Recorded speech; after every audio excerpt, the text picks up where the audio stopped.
So, in this video, we're going to learn about electromagnetic wavelength.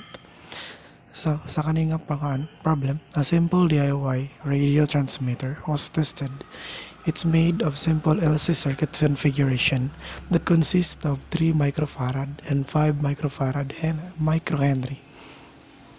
Based on the given values, calculate the wavelength emits by the transmitter. So, atong given is natay 3 microfarad nga capacitance og napod tay 5 microhenry nga inductance. So para makuha na to ang wavelength, wavelength can be denoted as lambda. So mo to ning kuhaon karon naman tay para makuha na to ni kailangan na to kuhaon si gamma. Gamma is equals to 1 over 2 pi square root of LC. Tapos, kay wala man tay lambda din naman to'y constant nga gamma times C lambda. So, para makuha na to si lambda, ato ni siyang i-divide. So, atong mabuhat diri is mahimo na siyang C over lambda is equals to y. So sa kaning akuan, ato na dayon ni siyang gamiton para mapadulong siya diri. So, ang may tabuan na karon is constant sa vacuum na tapos lambda is equals to 1 over 2 pi square root of LC. LC means inductance times capacitance.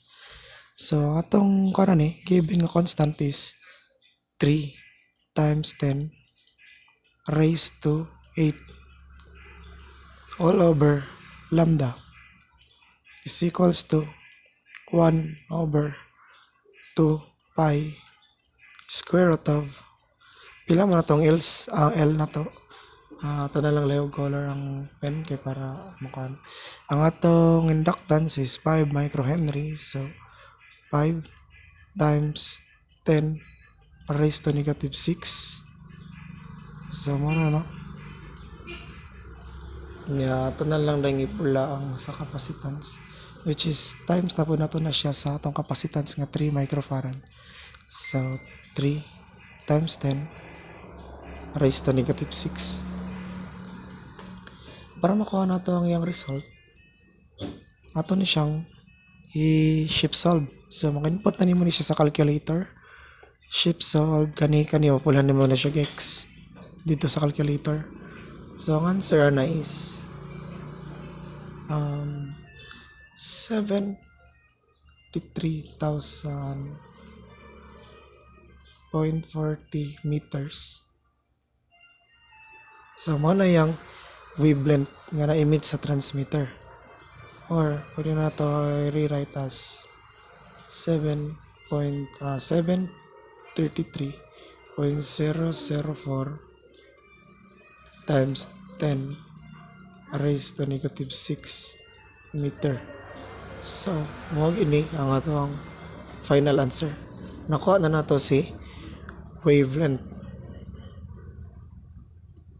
Nakuha na nato ni si wavelength yan emits ni radio transmitter given sa kaning mga kanang mga value.